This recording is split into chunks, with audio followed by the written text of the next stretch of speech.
Allá en Mateo capítulo 1, versículo 23 dice lo siguiente. Porque estamos hablando de Navidad, de la historia de Navidad. Y allá en Mateo capítulo 1, versículo 23 dice lo siguiente.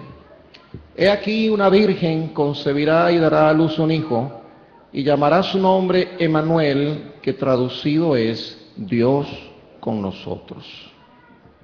Cristo es Dios con nosotros. Cuando el Señor Jesucristo vino al mundo, Él fue Dios con nosotros. Durante todo el tiempo que Jesucristo estuvo aquí en la tierra, Él fue Dios con nosotros. Pero déjeme decir una cosa, porque es posible que haya algunos que todavía nunca hayan confesado el nombre del Señor. Esa decisión que Marcos tomó y su esposa eventualmente tomaron. Porque para ellos, igual que para muchos en este tiempo de Navidad, bueno, es Jesucristo en medio de nosotros. Es a Jesucristo en la figura del pequeño niñito en el pesebre. En las tarjetas de Navidad que compartimos corrientemente en estas épocas de Navidad. Es en las películas que a lo mejor vemos en esta temporada. En tantas cosas que nos recordarán, etcétera. Pero el Señor, aunque su nombre cuando estuvo en esa tierra fue Dios con nosotros, y aún desea ser y es Dios con nosotros. El Señor Jesucristo desea ser hoy Dios en nosotros. Y esa es la diferencia, mi querido amigo, si no has confesado el nombre del Señor. Esos evangélicos, esa gente ahí en la iglesita, ¿qué extraña es esa gente?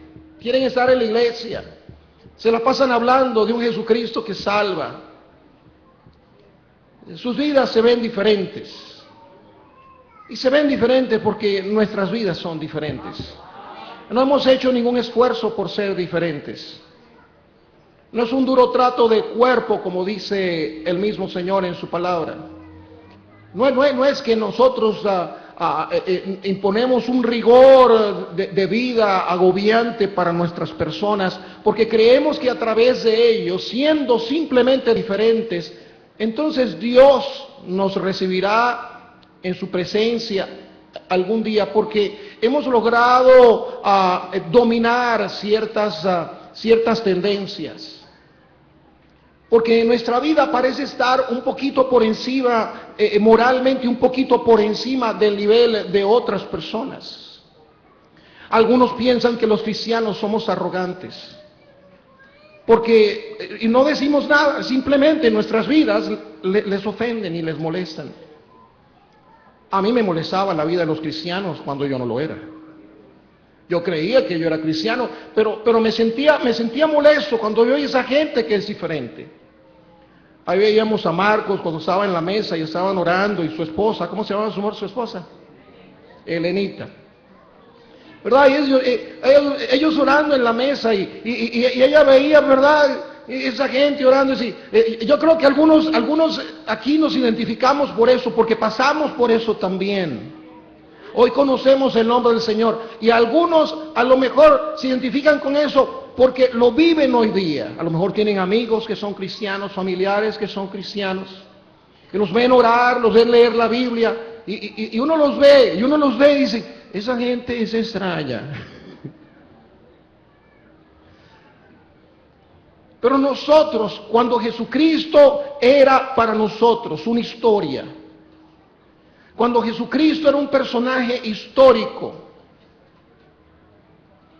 lo veíamos como la Biblia dice, Él es, de acuerdo a su nombre, Dios con nosotros. Pero llegó un día que escuchamos ese mensaje de salvación. Llegó un día que escuchamos el Evangelio. Llegó un día en que escuchamos que éramos, y no hemos dejado de serlo, pecadores. La diferencia en que antes éramos pecadores perdidos y condenados al infierno, pero que ahora somos pecadores salvos por la gracia y la misericordia de Dios. Tan dignos de ser condenados en el infierno, pero por la gracia de Dios Él nos ha librado de la condenación. Nada que nosotros hayamos hecho, porque la salvación no es por obras para que alguien se vaya a gloriar de sus obras y decir, ay, qué bueno soy yo. Yo iba a la iglesia bíblica bautista de Vista Alegre, y yo me congregaba allá, yo participaba en los dramas de Navidad, o yo cantaba en el coro, o yo estaba en las clases de escuela dominical. Déjeme decirle, mi querido amigo, que no hay una micra cuadrada del cielo que nosotros merezcamos por ninguna cosa que hagamos aquí en la tierra. No hay obras, no hay ritos que nosotros podamos hacer para el Dios de los cielos, aún Él mismo. Dice, pero lo quiero hacer para el Dios de la gloria, para el Dios del cual la Biblia habla, pero Él no quiere esas cosas. Él no quiere tus ritos, Él no quiere tus obras, Él quiere que tú reconozcas la única obra que tiene valor para salvar tu alma, es la obra de Cristo en la cruz del Calvario.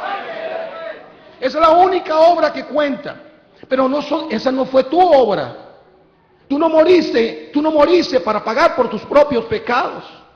Y si tuvieras que pagar por tus propios pecados, hay una sola manera de pagar por nuestros propios pecados, y es pasar la eternidad en el infierno. Y entonces, cuando el infierno se congele, podríamos decir, hemos pagado, pero el infierno es tan eterno como eterno es el cielo.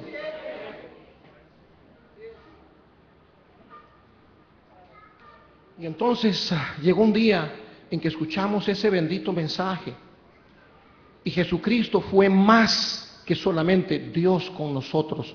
Ese día, igual que para Marcos y Elena, ese día para Víctor Páez y muchos aquí presentes, Jesucristo comenzó a ser Dios en nosotros. Y Dios en nosotros hace toda la diferencia del mundo. Y esa toda diferencia del mundo está a la vista de tus ojos, a la vista de familiares, amigos y conocidos, quizás que te han invitado a estar presente en esa reunión. Porque has visto la evolución de ellos desde el día que te dijeron, he confesado el nombre de Cristo como mi Salvador personal. Y tú no lo has entendido todavía. Todavía no ha amanecido el asunto en tu corazón. Todavía el resplandor de la gloria de Dios en la persona de Jesucristo no ha brillado en tu corazón. Pero yo creo que es difícil que después de un drama como ese, un bombillito no haya prendido ahí y no haya puesto algo de luz en tu corazón. De que tú necesitas a Cristo Jesús. De que tú no necesitas dinero.